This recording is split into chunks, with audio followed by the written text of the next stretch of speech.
buksan po ninyo yung inyong mga Biblia sa 1 John 3:14 to 15. Verse 14 to 15. This is the word of God. We know that we have passed out of death into life because we love the brothers.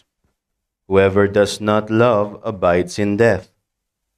Everyone who hates his brother is a murderer, and you know that no murderer has eternal life abiding in him. This is the blessed word of God. Makakaupo na po tayo. So bago ko simulan yung ating pangangaral, nais kong bigyan kayo ng baliktanaw sa isang sikat na kataga na naging sa lingwahe ng kabataan sa ngayon, ay tinatawag nila itong trending. So, nag-trend itong hashtag na ito.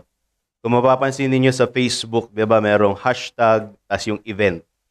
Ibig sabihin kasi nun, parang binabago nila yung algorithm. Nagbibigay sila ng parang sign para maging trendy siya. Yan. Noong taon na 2015, merong isang hashtag na sobrang sumikat sa especially sa mga bansa na nag-a-adhere sa Western liberalism. Ang hashtag na yon is hashtag Love Wins.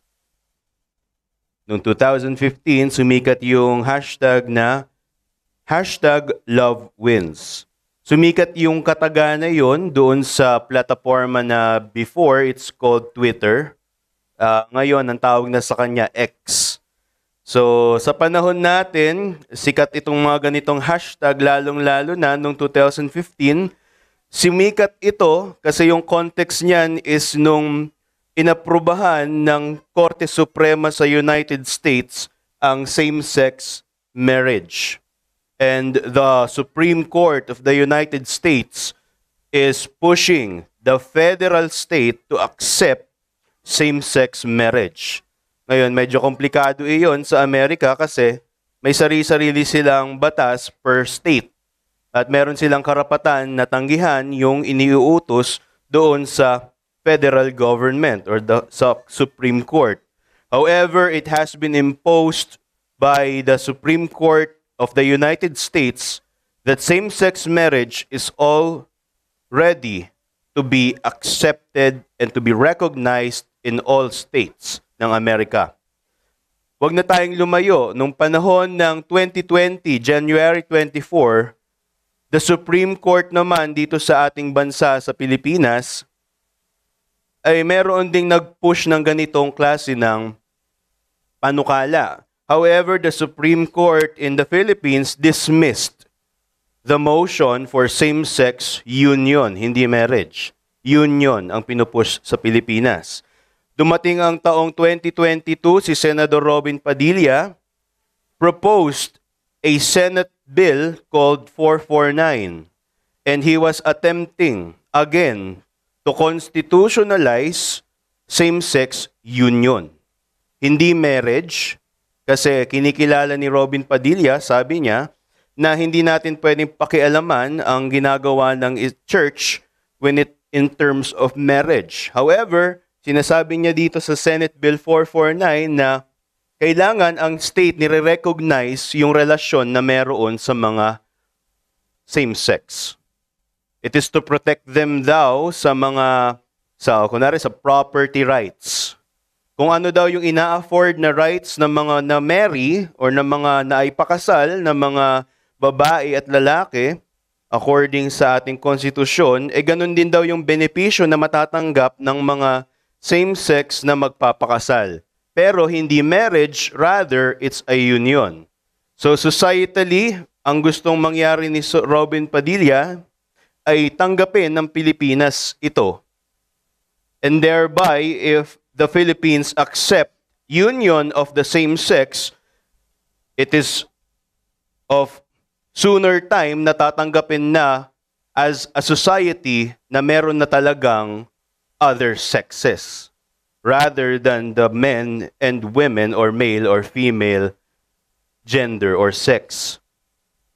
Ngayon, kakaiba naman yung naging response ng mga supporter ng SOGI bill ng mga LGBTQ agenda.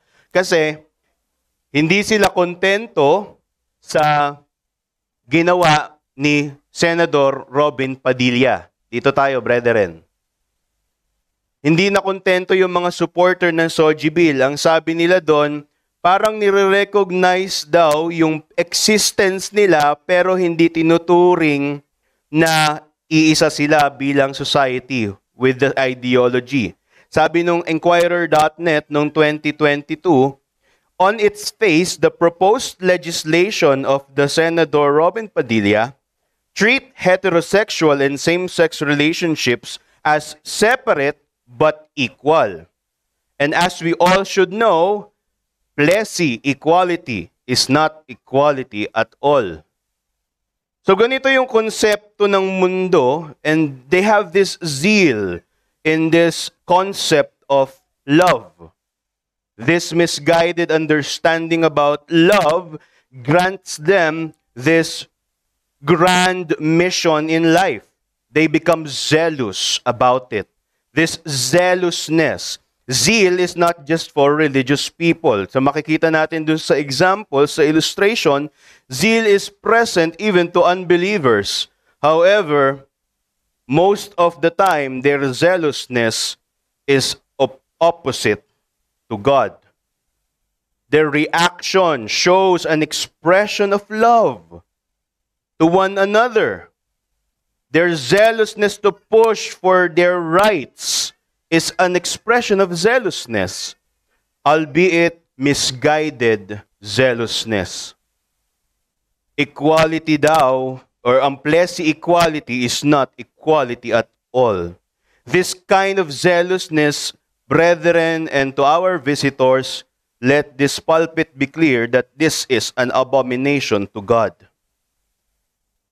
Now we're going to discover dito sa 1 John 3, how does the Bible, the very Word of God, defines love? And can love really win?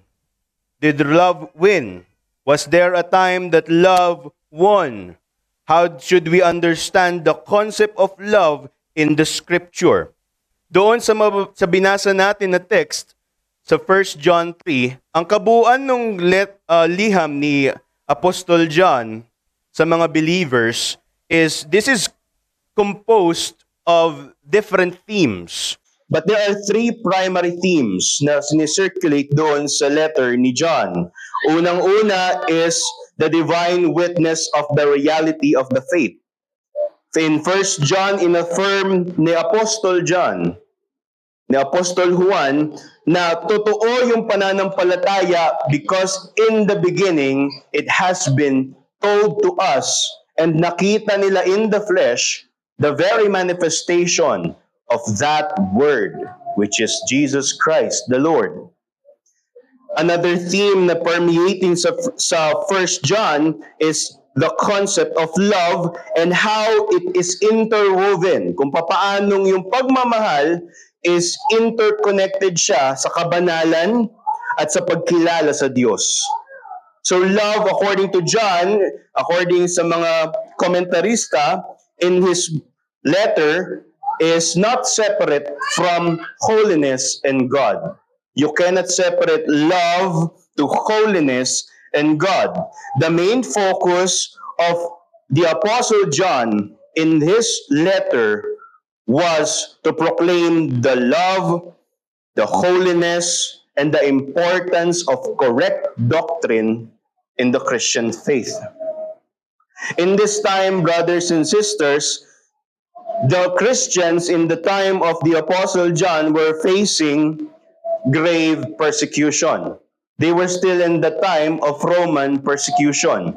Sa kabila, may persecution ng mga Romano. They are being killed day by day, night by night. And on the other side, there is another persecution which is, let us say, theological. Because there are claiming to be Christians, however, they are denying the deity of Christ. Sa kabila, merong physical threat. Sa kabila, merong theological threat. And these apostates, these people who believe or who doesn't believe about the deity of Christ, they are actually winning. Many of the believers dito sa letter ni John was mentioned by the apostle himself have departed from them. And John described these departers, these apostates, as what? Unbelievers at the very beginning ng kanilang confession. They were never truly Christians.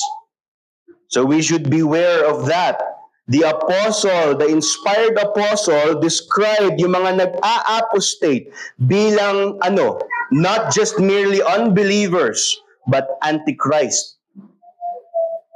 Those who think that Christ is not God, they are antichrist.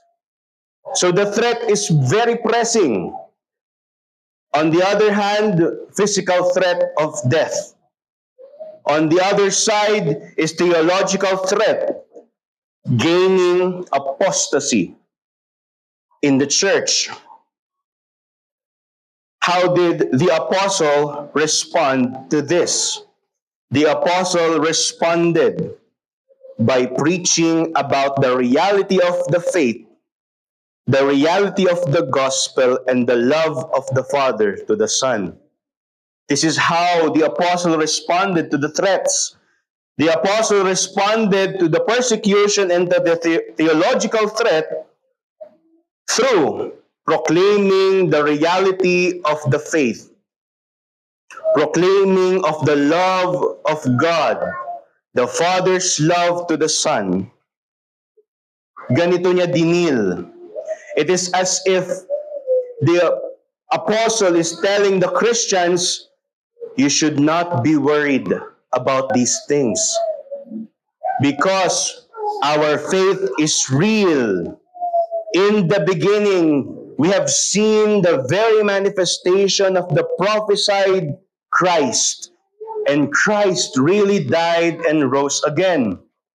And this story of redemption is the very manifestation of God's love for us. Sabi ng ilang mga commentators, si John daw ay, ito daw ginawa niya na letter sa mga Christians is a pastoral letter to Christians who are despairing and facing depressing times.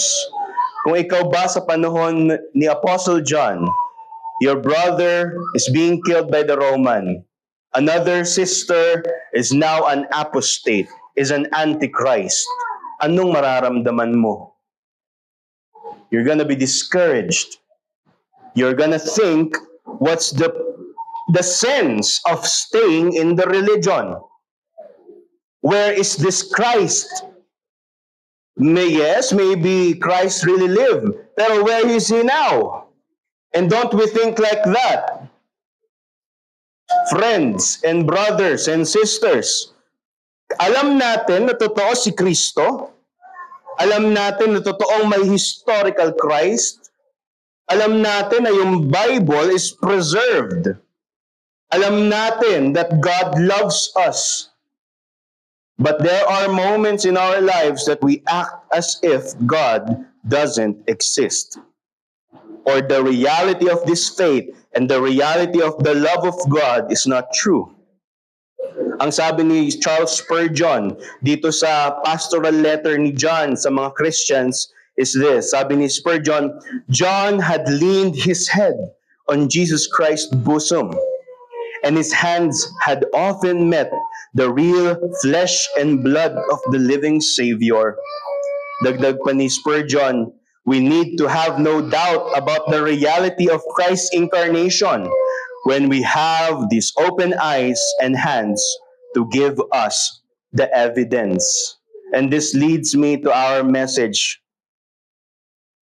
The message of our sermon is this: the sinner is saved by God to love. Ang makasalanan ay niligtas ng Diyos tungo sa pag-ibig. So the first part will focus on the nature of this God who saved. And the second part is the trajectory of that love that is indwelling in us.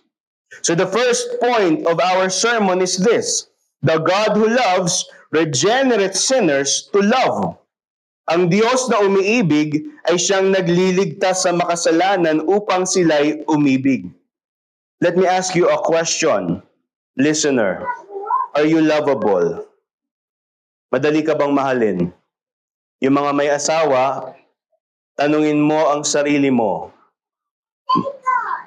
For the past weeks, for the past month, for the past years that you've been together, madali bang mahalin yung asawa mo? Sa mga magkakapatid, madali bang mahalin yung kapatid mo? And we are prone to sin. Kahit yung mga napakaliit na dahilan, nagiging big deal sa atin. Hindi lang naghugas ng plato yung kapatid mo, gusto mo nang saktan. Yung asawa mo, minsan nagkakasakit, ang nagiging respond pa is, ba't kasi di niya inaalagaan ang katawan niya? And we are prone to this kind of sin. Now let me ask you, is there anything lovable about you? I don't need the affirmation of other people, sabi ng postmodern person. Ang sabi ng postmodern person, I am lovable by myself. I'm already loved in my own terms of definition. Alam niyo kung anong tawag noon nung kabataan ko? Ang tawag doon, narcissism. Are you willing to accept that that is narcissism? Are you willing to commit yourself to marry a narcissist?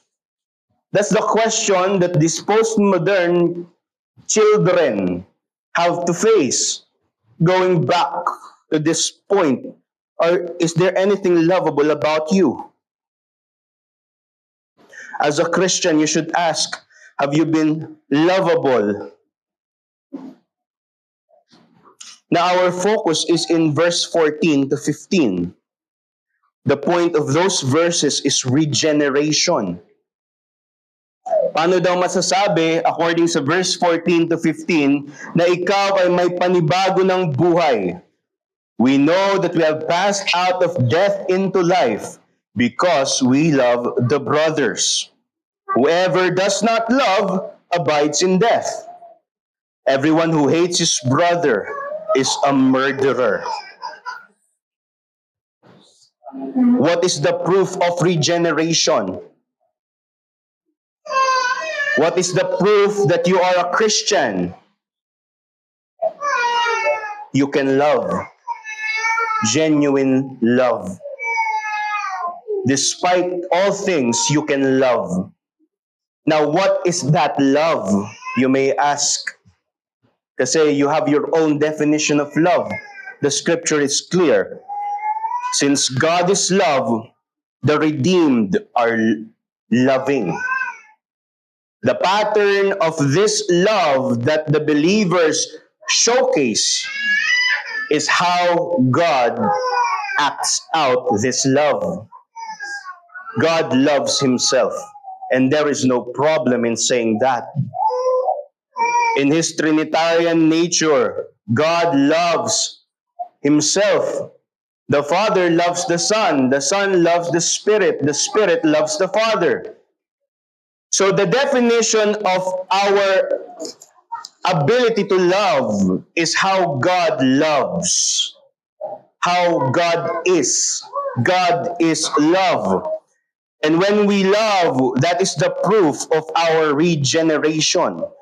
It's the gospel. The loving God loved the sinners enough to teach them to love. The unlovable was loved by the all-loving God. How do you find yourself in your Christianity?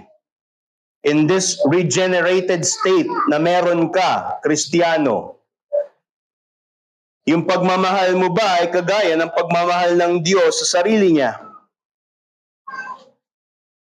This love even have made us to be sons of the Father. This is the mystery of God's love, that He can love the unlovable and teach them to love like He does.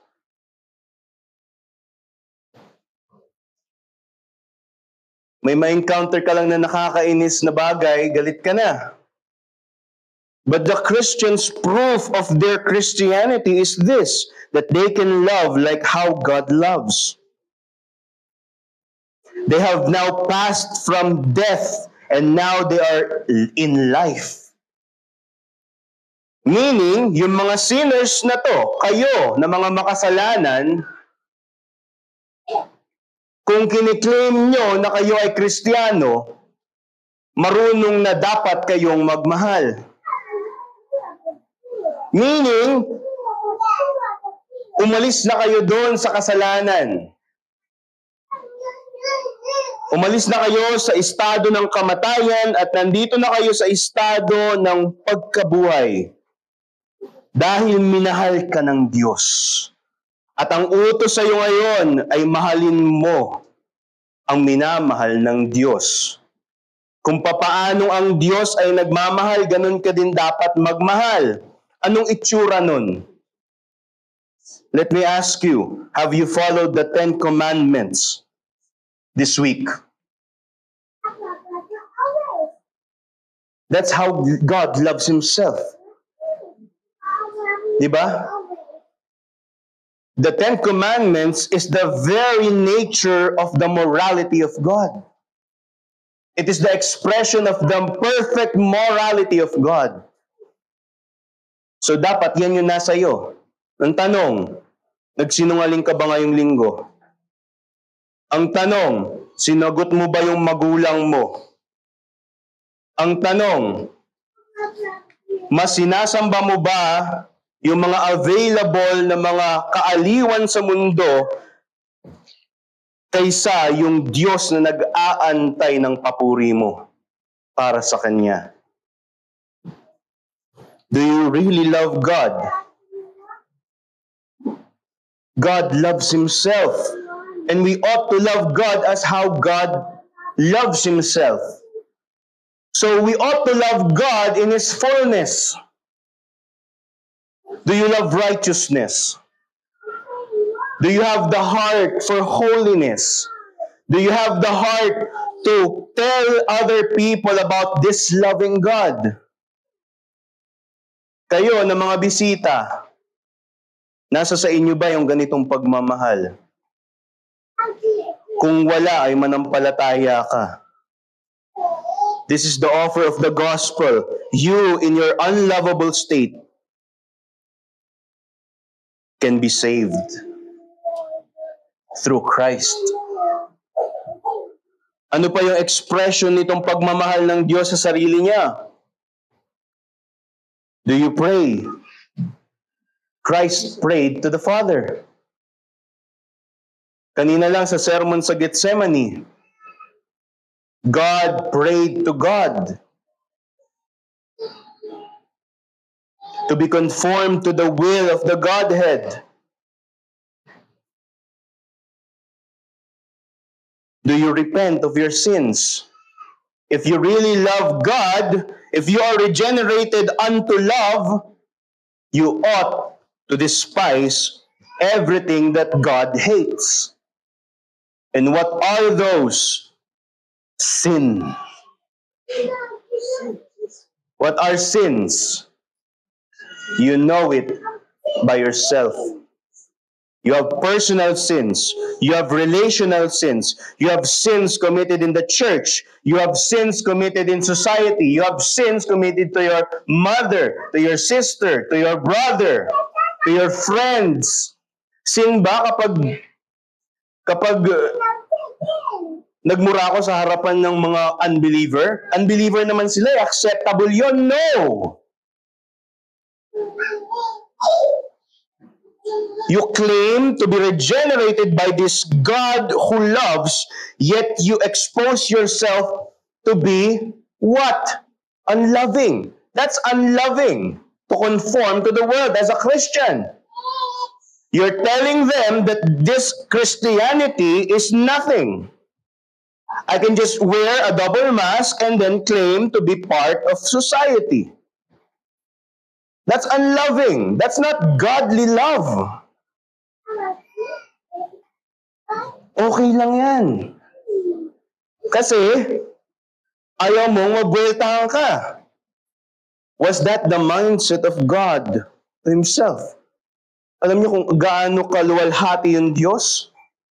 Hindi lang niya tinanggap yung buwelta, namatay siya para sa iyo. This is God's love. The love of God was made manifest among us, that God sent His only Son into the world, that we might live through Him. 1 John 4 verse 9. Hindi siya natakot sa tao, hindi siya natakot sa consequences ng pag-act ng kanyang pagmamahal. Even Christ was afraid in His humanity. But what did Christ do? For His love, for His Father. In His love, He said, "Let your will be done, Father." Is that your disposition, Christian? Is that your disposition? Ikaw na bisita na nagsasabing hindi mo na kailangan ng Christianity na lingguhang nagmi-meet kasi you have already Jesus in you. Do you really have Jesus in you? If you have Jesus in you, you will love how Jesus loves the Father.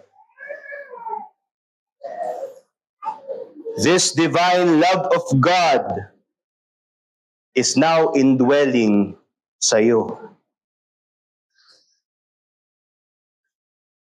You ought to be loving as a Christian. If you claim to be regenerated, if you claim na minsang ikaw ay nanggaling sa kamatayan at ngayon ay buhay na, dapat ang akto mo ay kung papaanong nagmamahal ang Diyos. Loving how God loves is a most certain dynamic of the Christian faith. If you find it hard to love other people, that's a good sign. At least you are persevering. But if this message of love does not affect you at all, I'm sorry, but you need to ask yourself, are you really regenerated unto love? Can you love those who will smash your face? Can you love yung ganito nagmahal yung Diyos, lumikha siya ng tao. Benepisyo ang buhay sa iyo. Pero anong ginawa mo? Di ako naniniwala sa Diyos. Tinalikuran mo yung manlilikha mo at sinabi mong ikaw ang Diyos mo. In your attempt to becoming like God, you have proclaimed to God, I love myself. And this is the danger of this proclamation of loving oneself.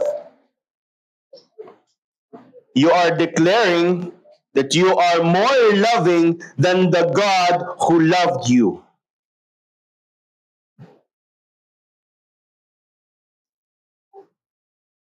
The blessing of the Father's love is this: we become one with Him through Christ. Since God is a Father, we can rest assured that we have the love of a Father. Ako, personal sa akin ng Christianity. Bakit? Wala akong tatay. Do you know how hard it is to grow without a father? To be your own man in the house. But when I became a Christian, God have given me this light that He is my Father and I am not fatherless. This is the beauty of the gospel. Whoever you are, wherever you are, God is a father to those whom He loves. We become children of the Father. And kayo na mga Kristiyano, bilang miyembro kayo ng iglesia, you're in the household of God. You're not just mere attendees here. We are siblings. Kapatid kita. Ngayon, baka sabihin mo, sa bahay namin, ganito mag-express ng pagmamahal. Hindi kami nagsasabihan ng mahal namin isa't isa. So, ganun din ba dapat yung pattern sa church? No. No. That's why there is regeneration. The imperfect example of the unbelieving family is redeemed. And saan makukita dapat iyon? Sa church. Sa church.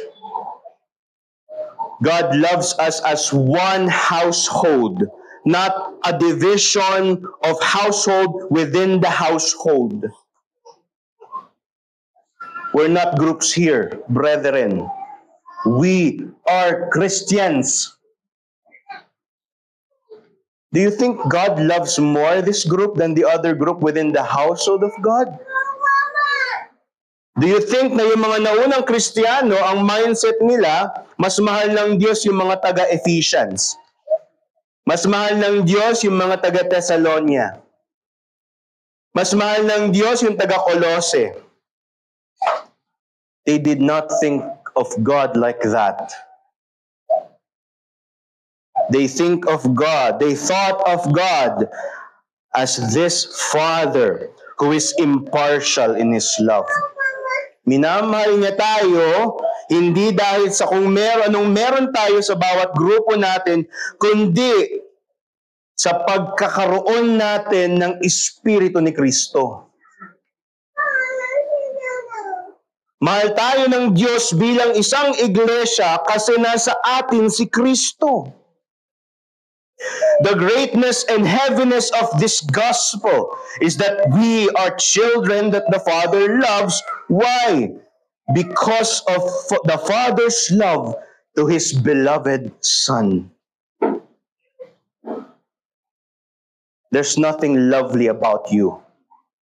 But if there is one thing that we can call lovely within you, if you are a Christian, it is this: you have Jesus. So you need to beware, brothers and sisters, if you claim to be saved, yet do not love God, and in consequence, do not love the people of God.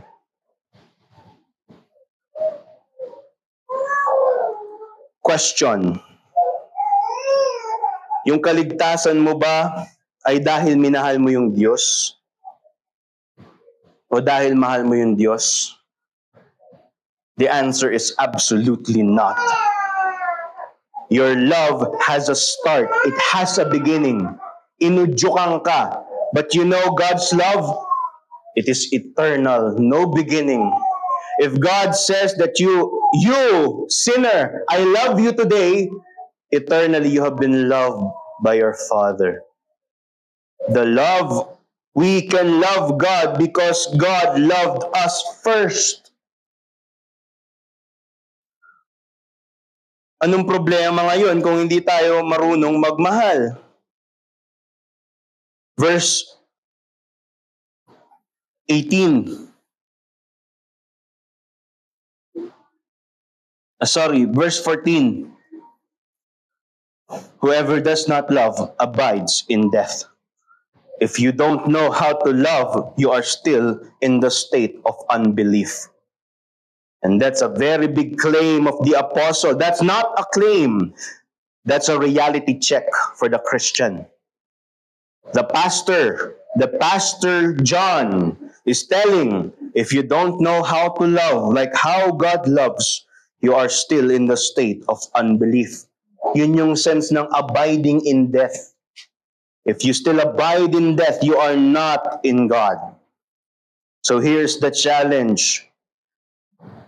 How heavy is this gospel of love to you?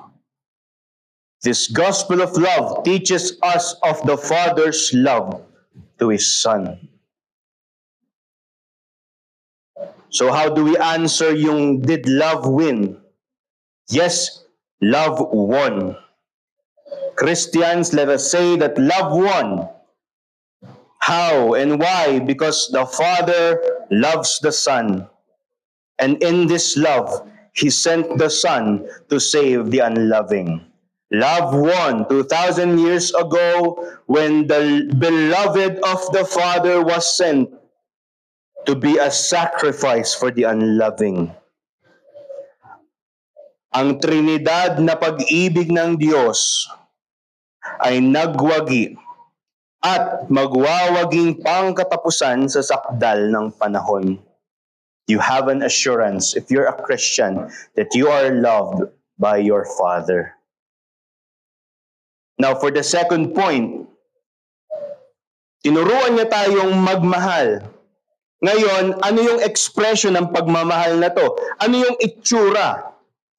Diba, tanong nyo kanina dun sa mga nagbasa ng conversion, what does that conversion looks like?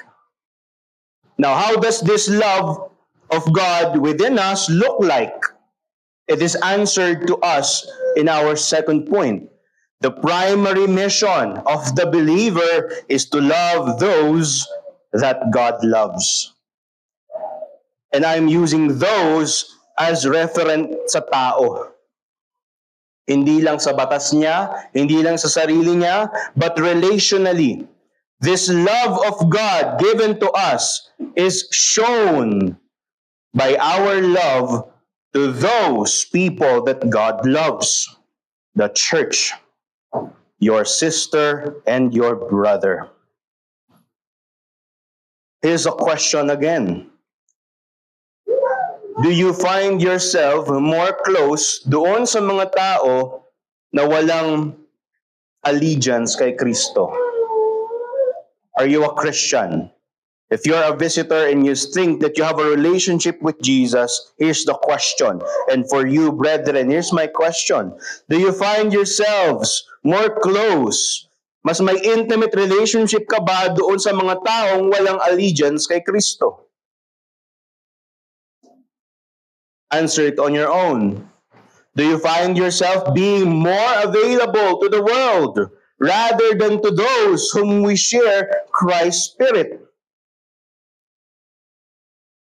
Are you now at a point where it is more easy for you to sacrifice the Lord's Day gathering than your worldly engagement? If you are in this state, you must examine yourself, especially if you claim to be a Christian. This love na binigay sa atin ng Diyos is not aimless. Hindi ito aimless. Hindi ito kagaya ng bubbles kanina na walang direksyon. Yung pagmamahal ng Diyos is merong direksyon. Sino yung mga direksyon na yon? Yung mga taong katabi mo. At yung mga maaari pa nating makatabi. Sila ang direksyon ng pagmamahal ng Diyos. A heart that the gospel of love truly transformed is a heart that has deep affection and sensitivities for the things that God loves. One key evidence of spiritual maturity is the possession of a deep affection for the people of God, for one another. Do you hate your brother? Let me ask you. Do you hate your sister? Let me ask you. Of course you love them, right? Pinagchichismisan niyo ba yung bawat isa? Is that love?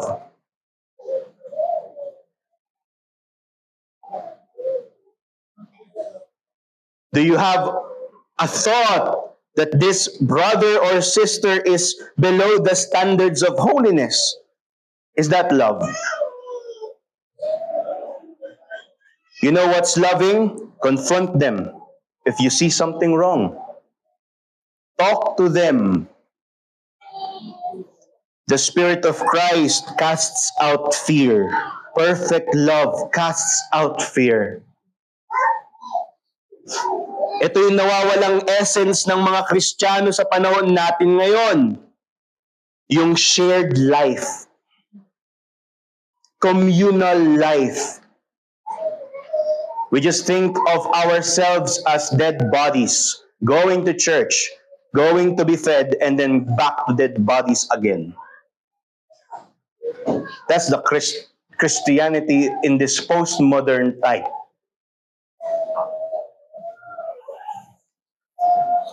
Wala nang essence ng shared communal life. Yung mga walang makain sa iglesia, napakain mo ba? Yung mga nangangailangan ng finances, nabigyan mo ba? Natulungan mo ba? Yung nangangailangan ng encouragement, natulungan mo ba? Love is not just a concept. It is a reality. The reality of God's love is He sent His Son. Christ died with a body. And now you're gonna tell me that love is just a concept within the church. No.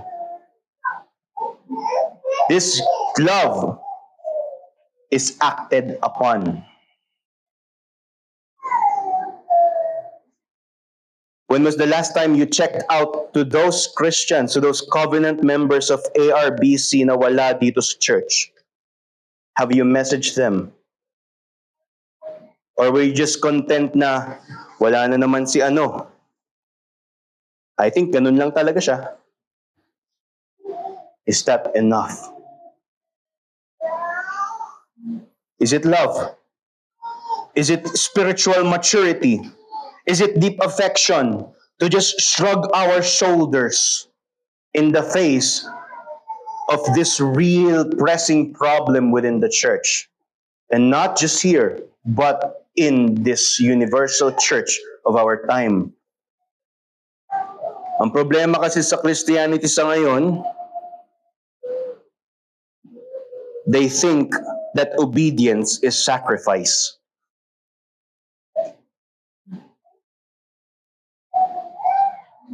Obedience is not sacrifice. It is honoring your father. There are relationships na pinakita si John dito. Si Apostle John showed different types of relationships dito sa text natin. Doon sa verse 11 hanggang 18. Pinakita niya doon the relationships of Christians, so yung mga makakaharap na mga relasyon ng mga Kristiyano sa mundo at within the church. Unang relationship na makakaharap natin is yung sa verse 11 to 12.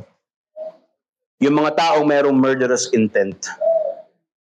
Pangalawang klase ng relationship na makakaharap natin sa buhay natin is yung nasa verse 13 to 15, hatred. Mga taong may galit. Another type ng relationship na makakasalamuhan natin or may experience natin is sa verse 16 to 17, indifference. But there is this blessed relationship in verse 18, a love of a Christian. A love that is not just talk, but in deed and in truth. Out of these four types of relationship that we will encounter in the world, as a Christian and as unbelievers, there are three deadly things. Yet, there is this blessed relationship in Christian household. A love that is acting upon in deed and in truth. Paano pinakita yon ni John? In his pastoral wisdom, he used the relationship of the first exemplar of brothers in the created history. He used the example of Cain and Abel. Paano pinakita ni John yung relationship na apat na to? Pinakita niya yon in his illustration. Ang galing ni Pastor John, no? May illustration siya. Yung illustration niya, Old Testament. The first example of brother affection. Sino ang mga naunang magkapatid sa created history? Cain and Abel. How did the two go? How did the two go? According to the text, sabi doon, for this is the message that you have heard from the beginning, that we should love one another. We should not be like Cain, who was of the evil one and murdered his brother Abel. Why did he murder Abel? Because his deeds were evil. Cain's deeds were evil and his brother's righteous. You see, brothers and sisters, Cain is the example of an unrighteous brother. Cain is an example of a brother whose motivation is not to glorify God, but achieve merit for himself. Paano natin nasabi yon? According to the text, because Cain was of the evil one. He listened to the voice of Satan rather than the voice of his Creator. Una pa lang, dineclare na ni Cain na ang allegiance niya is kay Satanas at hindi sa Diyos. Cain's allegiance to the evil one caused him to murder his brother. If you have murderous intent towards your brother, the scripture is saying you have the spirit of Cain. But the spirit of Cain is rooted not in his own spirit, but the spirit of the evil one.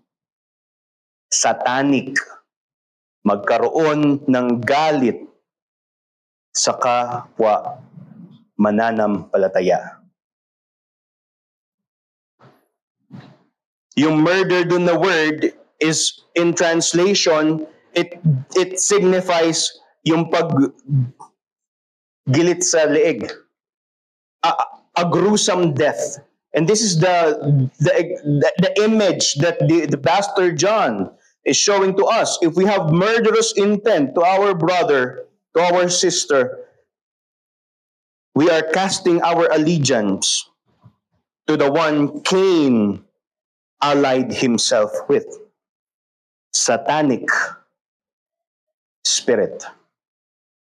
Cain illustrates the world that hates us. Si Cain, yung pinaka-example kay Abel ng mundo. Kasi siya lang yung pinakamalapit kay Abel. So Cain is the illustration of the world that hates Christians. Does the world hate you for your righteousness, not for your bad attitude? Hindi dapat tayo nagsisik ng gulo. Pero if there's one thing we must seek, that is righteousness. And definitely, merong gulo dyan. We do not provoke. However, we will be welcome.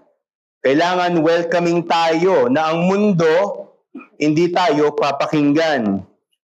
Because Cain hated yung pinakamalapit niyang kasama sa mundo.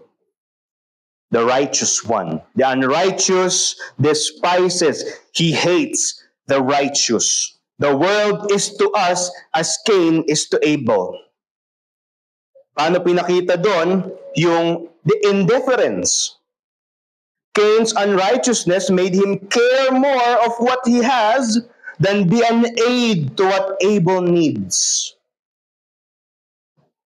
Kung babalikan niyo yung istorya, napakasagana ni Cain.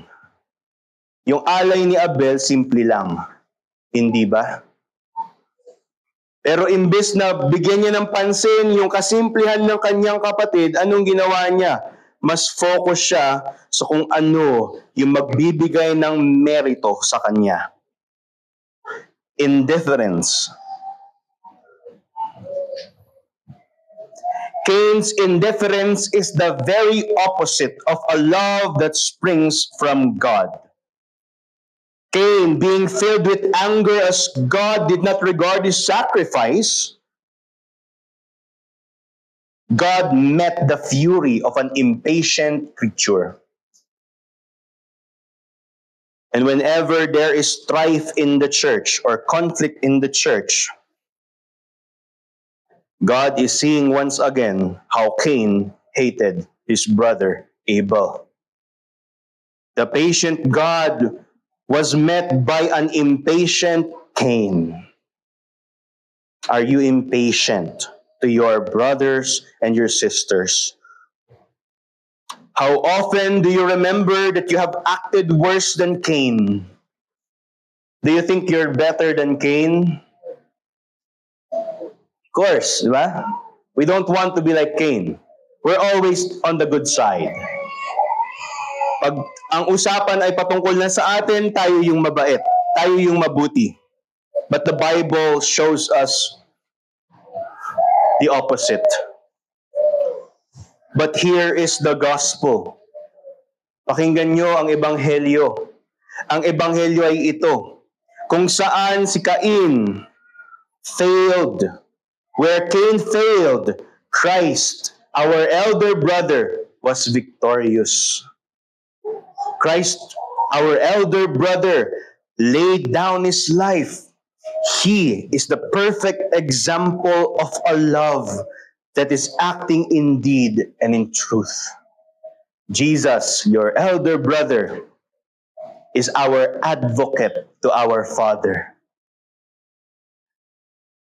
The advocate, our elder brother, is our perfect elder brother. This perfect elder brother showed us through his works how to show others our brotherly affection. He honored Mary at the time of his death. He rebuked his apostles, his disciples when they are sinning. Yet Christ invited them to eat with him. This is the perfect example of an elder brother, to love your brothers and sisters unconditionally. So here's the challenge.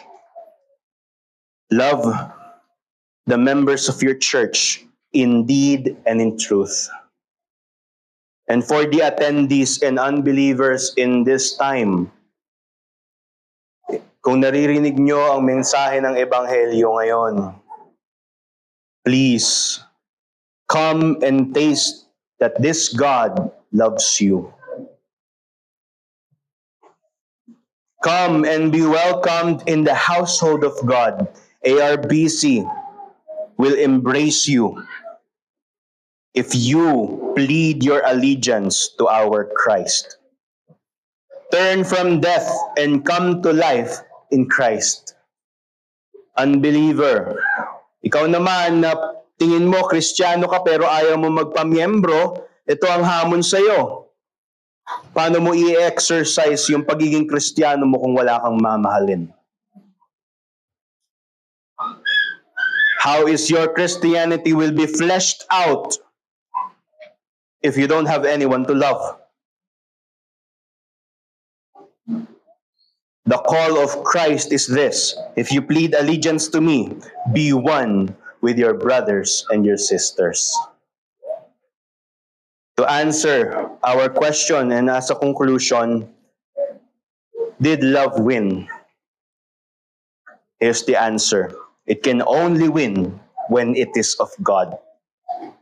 Love wins when love is of God. According to the word, God's love is perfected through how? Through the brethren loving one another. Let us pray. Our glorious God, our loving Father, our caring elder brother, and our enabling Spirit, we praise your name in this mighty gospel of love that you have called us. You have regenerated us from death to life, not just in a random purpose, but for this very purpose of loving one another as you have loved us.